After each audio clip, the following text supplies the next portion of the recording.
Welcome back to Into the Chatterverse, where two gents share their 2 cents on pop media. I am Victor Dandridge, the hardest working man in comics. And I'm Bill, and all I'll say is, people out in LA, I hope you're just safe. Yes. We've got a lot of friends out that way. The fire situation, I had to have it explained to me exactly like how it works with the winds and how a simple ember can just ignite all this stuff, because it's not something that happens regularly where we are. Right. And so it's kind of like baffling how something as simple as fire can get so out of control. But it's literally like the idea of not just like, oh, well, there's a forest and you block off the forest. It's that the embers catch, and the dryness of the region is so ignitable that all you need is like a little bit of a piece of an ember, and poof, you've got a whole new fire. And then you throw in 80-mile-an-hour winds. Right. And they're traveling good, fast, and far. So big love to everybody out there. Please, like Bill said, be safe. That's what we can offer the most of. But obviously, I saw a piece. My friends Jason Inman and Ashley, his wife, were talking about how there are some people that are like trying to offer like, oh man, you can stay with us, and they're platitudes. But when somebody's actually calling in the favor, like, well, actually, no, you can't actually stay with me. I was just trying to be nice. And it's like, please don't do that. Like, that's one of the worst situations that you could create for someone who's suffering, is you trying to be nice and saying like, oh, yeah, you can stay with me. And then when they call you on it, you're like, actually, nah, I can't. I have a lot to say about that, but no, I'm not going to say it. I agree. It's ridiculous. It's 1,000,000%. Okay, so I'm coming off of Fan Expo New Orleans, my first show of 2025.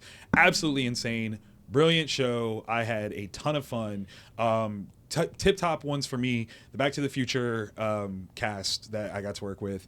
And what's crazy is like they had them in sections. So I had the main cast, and then they had extended cast. So like Mayor Goldie Wilson was there. Marvin Berry was there. Like they had all kinds of folks. What's the guy, the teacher who called him a slacker? Like he was there. Yeah, I can't remember his name, but yeah, awesome. I saw there was a picture of the two of them together, and he was grabbed up Michael. It was so fun, so fun. So yeah, that was amazing. I did a Twilight panel. Sorry. I mean, it was cool. It was Peter Facinelli and Kellen Lutz. Jackson Rathborn was supposed to be on it, but he canceled. So it happens. Yeah, I'll catch him. I'll catch him next time. Yeah. It's funny. Every person I was like, I'm doing a Twilight panel. Is Robert Pattinson going to be there? I'm like, absolutely not. Absolutely not. What about Kristen? Absolutely not. What? You the third guy, the other guy, maybe Taylor Lautner. Lautner, could be there, I suppose. Yeah. But no, guys, slow down. It's so cute though. It's so cute. But yeah, it was all around great weekend. Had a blast. But it kind of set the tone, the vibe for where I'm at this week. I'm super anxious to get into some stuff, and there's a lot of drops this week. Kicking things off, the Daredevil Born Again trailer. You texted me and was like, "Yo, you need to watch this." I'm like, "Okay, let me see what it is." This is gritty. Yeah, this is very gritty. It is very much in the vibe of the Netflix series. Yeah, with the caveat that not the lighting is turned up. Like the production value on this is, it's incredible. Disney. Yes. It's definitely Disney. Yes. And not to take anything away from the Netflix series because of all the Marvel shows that were on Netflix. Daredevil, which is a character I've never really cared about. Right. I loved it. You have to. Yeah, and I think I've watched it through the three times, and even on the third time, I didn't watch The Defenders, and the third season starts, and I'm like, "Wow! Oh, that's right. Yeah, that's right. Never mind. Yeah, I don't think that I would trust a person that said they didn't like the Daredevil series. Like, I wouldn't understand where they are as a consumer, as a fan. How do you not like it? Like it has everything that we could want. The angst, the raw power of Matt, like everything about it was just wonderful. And you're absolutely right. Like I think they're capturing that again for this series. That trailer, I was intimidated looking at D'Onofrio sitting across from Charlie Cox like that. Like it looked like D'Onofrio was taking up so much space of that diner booth, and I'm just like, if he decides to reach over and kill you, like there's nothing you could do about it. I mean, yes, you're Daredevil, so you could do something, but he's so intimidating. Just seeing him there, that had me excited. It definitely had me excited. I like the fact that they talk about the time in between. Yes, like yes. he's got he hasn't been vigilante for a while. Right. And I guess he just means he's been a really good lawyer. He has, right? He was saving Spider-Man. He went across to L.A. and hooked up. You get everybody back. It looks like, which is fine. Mm-hmm. I didn't, to be honest with you, if D'Onofrio wasn't coming back, mm-hmm. I would still be interested in it, mm-hmm. but I wouldn't be as excited. I agree. And I'm not a huge Kingpin fan, but he owned that character. Oh, he did. And just like Charlie Cox did with Matt Murdock. Same. Yeah. And then, you throw in, it looks like Bullseye's back mm-hmm. as well. Mm-hmm. And obviously the Punisher, once again, another excited. character I don't care about because it's just Batman with a, but he actually kills people. He kills people. And he's got a skull. Yeah. I mean, I love Johnny as Punisher. Like Bernthal's Punisher, I think is believable in a way that makes him fun. Very, very traumatized, but still fun no matter what. The thing that has me though is when you start to integrate, that stuff into it. What other characters have the return factor? Because Eben Baccarat Moss, I'm sorry, was in Punisher as a character. I can't think of his character's name, but now he's going to be Ben Grimm the Thing. So are we referencing any of those things? Are we not? Like, I'm always curious about how that's going to play. Well, I mean, wouldn't that be right up there with Blade? Yes, absolutely, absolutely. And oh god, what was the character that she was in Luke Cage? No, not Monica. But I could see her face. But she ended up being the mom of the kid that got killed. In, yes. What was it? The Civil War. Alfred Woodard. That's Woodard she was. Yeah. So I mean, they and I want to say Gemma Chan. They've used her in twice. Yeah, because she was in the Eternals and Captain Marvel. Yeah, first one. Yeah. So yeah, I mean they've done that before. They have. So I'm actually looking forward to this, and I didn't realize it was coming out in March. And I didn't know that trailer was going to drop either. Yeah. It just I was going through YouTube and I saw it and I'm like, oh, cool. Like, let me watch this. Like, oh, this looks good. Yeah.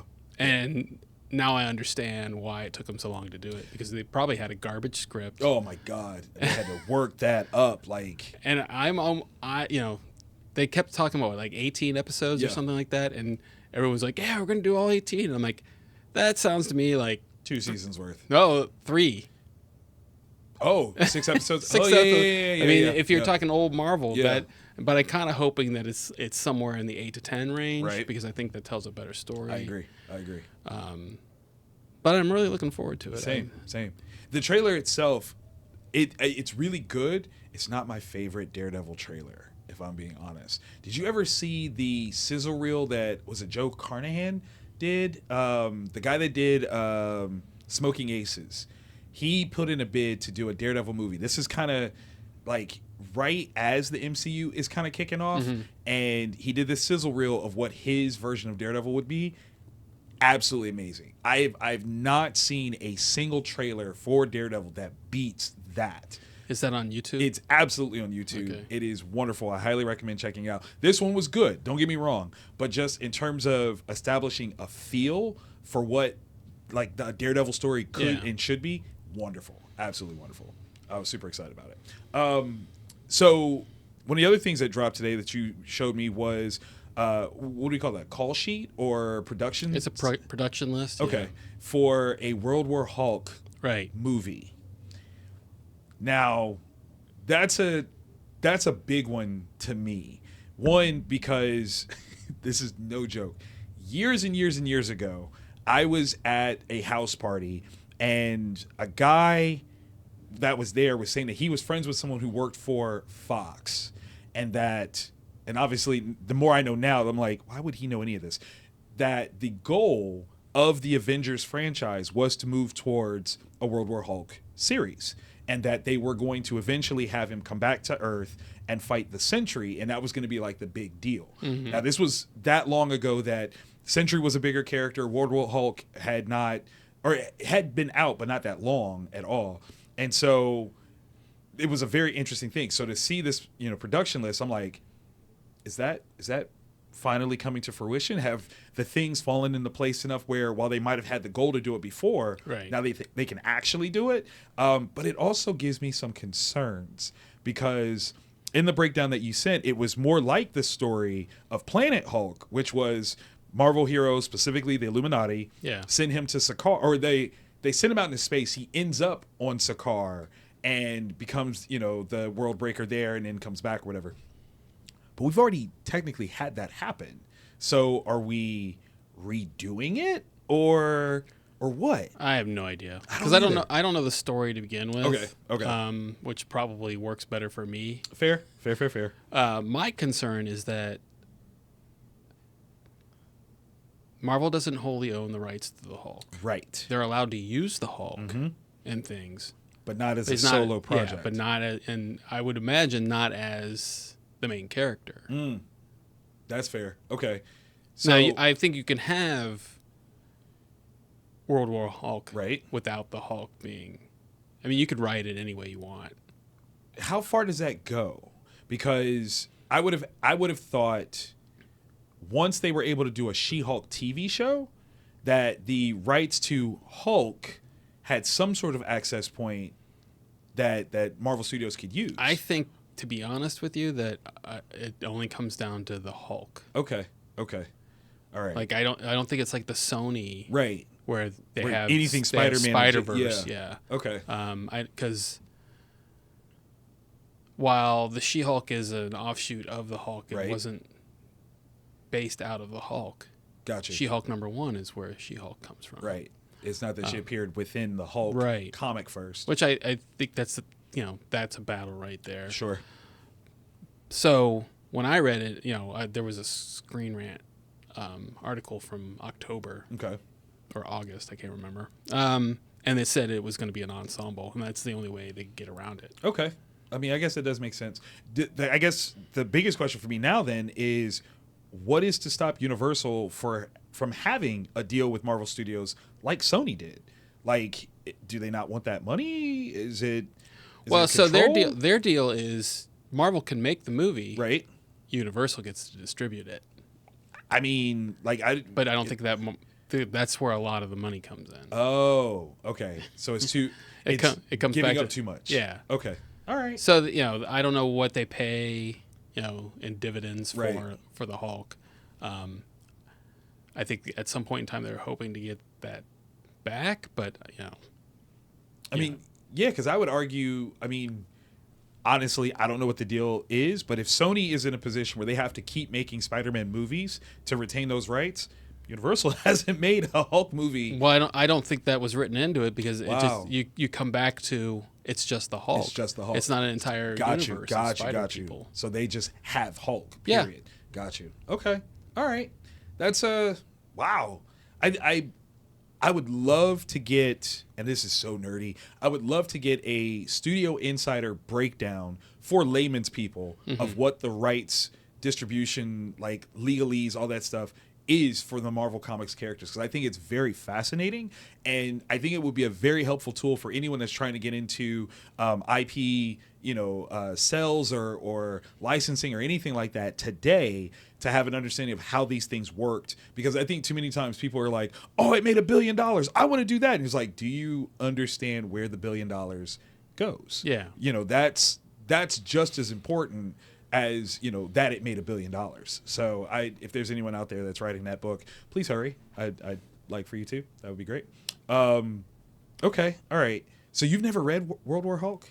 No Planet Hulk. Did you see the cartoon Planet Hulk movie? Yeah, I did see that. Okay, all right. I mean, it's built off of that, essentially. But, I mean, again, that happened in Thor Ragnarok. Yeah. So, my question is it picking up the thread from She-Hulk where we met Hulk's son.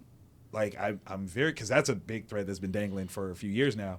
Is that what that is? Like, what exactly are we looking at? Let me ask you a question. Yeah. Do you really care about that? I care that they spent time to put it in that story, because now I'm curious. Like, okay, well, what are y'all gonna do with it? Like, what are we doing with it? Does it matter to my appreciation of the She-Hulk franchise? Not at all. Not at all. No. Do I want them to bring back She-Hulk? Actually, yes. I wouldn't mind them bringing back She-Hulk, but I want something with a little more to it than what they did. I agree. I would hope that, and I'm gonna straight up say it. I'm gonna hope that She-Hulk appears in Daredevil, so that there is a more grounded, real version of her. I want that really bad. Yeah, because in a show that was supposed to be a comedy, that was the only thing that was funny. It was mad funny, absolutely mad funny. Everything else was funny-esque. Madison with a Y and two N's, but not where you think. Like, I don't know. That's Yeah, I totally forgot all about that. How you forget about her? She made Juan super cool. I'm trying to think what else. So the Black Panther. That makes me mad. Okay, so my feeling on it is that anytime, they change an actor, it's okay. Yes. I mean, they're doing it for Captain America. Right. Why couldn't we establish back then that we could recast T'Challa? I don't understand this. Yeah, it's too much that, he owned the character. I'm like, no, he played the character very well. Very, very well. And, it sounds like they're going to use Secret Wars probably to, bring someone else, which is fine. I mean, it is, but it's better than what they have, because it will make more sense to me than what they have. Yes, because, and I guess that's kind of the thing that is frustrating as a fan, is we were asking for that. Like, we recast him. With all due respect to Chadwick Boseman, and he was phenomenal, absolutely phenomenal as Black Panther. Yeah. Loved him. But with his passing, doesn't mean that we as fans should stop getting stories about T'Challa. Like, that's not fair to us. Although it does speak very clearly to the idea that the whole intent behind Black Panther was to pacify people, to say, here, we made it, now leave us alone. And it messed around and made way more money than they expected it to. And now they're like, oh, snap, we have to do something more sincere now. Because what I was under the impression of is that post Endgame, T'Challa's Black Panther was supposed to be like the leader of the Avengers and would have changed the entire landscape of how things move forward. Mm-hmm. And instead of actually picking a new person to play the role, they backed off, told a totally different story. And now, with all due respect again, maybe Sam is supposed to be the leader of the Avengers, maybe, of some sort. I don't know. We'll see in a couple weeks. But then that brings up the question of who are the Avengers? Yes. And to be honest with you, I think the person that they're looking to put in charge is Peter Parker. No. Peter can't lead the Avengers. That's wrong to me. That is absolutely wrong. And I've seen where Peter has been on the Avengers, but not a leader. Yeah, I don't buy that. That's too weird. He's still a kid. He is still a kid. Yeah. And at this point, no one knows who he is. Like, he's, in theory, yes. Who would you have rather than Peter Parker as the leader of the Avengers? The leader of the Avengers? Yeah. I mean, I don't have a problem with Sam being the leader. It's someone who knows how to lead, basically. Right. And I don't think that anyone, well, if Black Widow were still around, then I would be like, yeah, it's fine. Absolutely. But I can't really think of anyone that I would want. I don't really care. I mean, that's fair. For me, this is going to sound silly, I want Hawkeye. I would rather Hawkeye be the leader of the Avengers now. I understand that. Yeah. I don't think he wants it at all. That's fair. At all. That's fair. That's very fair. You'd almost have a better chance of getting Mockingbird. I'm okay with that too. But I don't think she wants it either, because well, at this point I don't know how old their kids are. True. Because they could be in college. Very true. At least the daughter, could be in college. Maybe the kids too, the younger ones. But yeah, like, I guess to say leader of the Avengers, I'm not necessarily saying that they have to be like field leader and they're out there fighting, but he is the de facto Nick Fury of some sort. Yeah, just with the, you know, tell him where to go. Yeah, what to do. Yeah, you know, kind of thing. and play that up like, oh, well, how do you know where the trouble's coming? Oh, I see everything. You're like, that brings that back. That's awesome. But I mean, that's what I get for not being in the room. Next time. Okay, last thing is the conversation about whether or not the Matt Reeves Batman universe is actually connected to the James Gunn DC universe. What are your thoughts? Do you want that? Are you interested in Robert Pattinson being the Batman of this new James Gunn universe? I don't think the story that Matt Reeves is telling would align with the DCU. But I also don't mind the idea of telling a separate story that's not integrated with anything else, but still is part of the whole. Because that was comic books to me anyway. Absolutely. You know, you read Superman, and then with all those, you know, at one time, 3 different comics not telling the same story, and then they started telling the same story, which is fine. But he would be in Justice League. Totally unconnected, unrelated. There might be a mention of something here or there, but unless it was a crossover event, it was whatever it was. Yeah, it's the same way with Batman.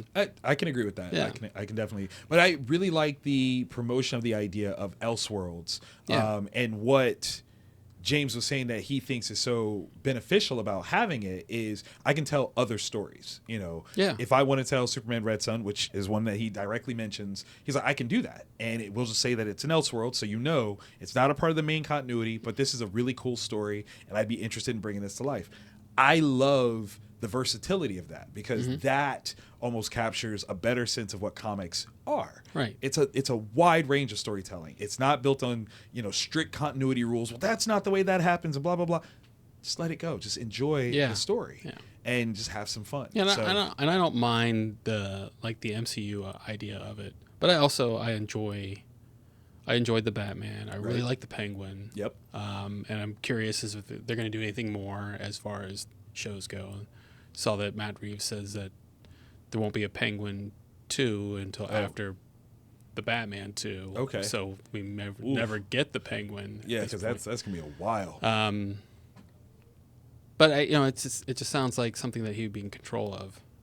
Makes sense. And that's what he wants. Right. And they later down the road, maybe he becomes the go-to guy for James Gunn, so James Gunn doesn't have to control everything. Yeah. I think that's going to be an important thing to see once a little bit of this slate kind of clears off of his shoulders to see how he designates or delegates, who is picking up any sort of batons from them. I think that's going to be a great opportunity for some folks, but I'm real curious as to how it's going to play out. So we'll see. Guys, thank y'all for tuning in. We thoroughly appreciate you. As always, keep those subscribes coming in. We want to grow this channel. I am Victor Dangerous, the hardest working man in comics. And I'm Bill, and that's pretty much all I have to say today.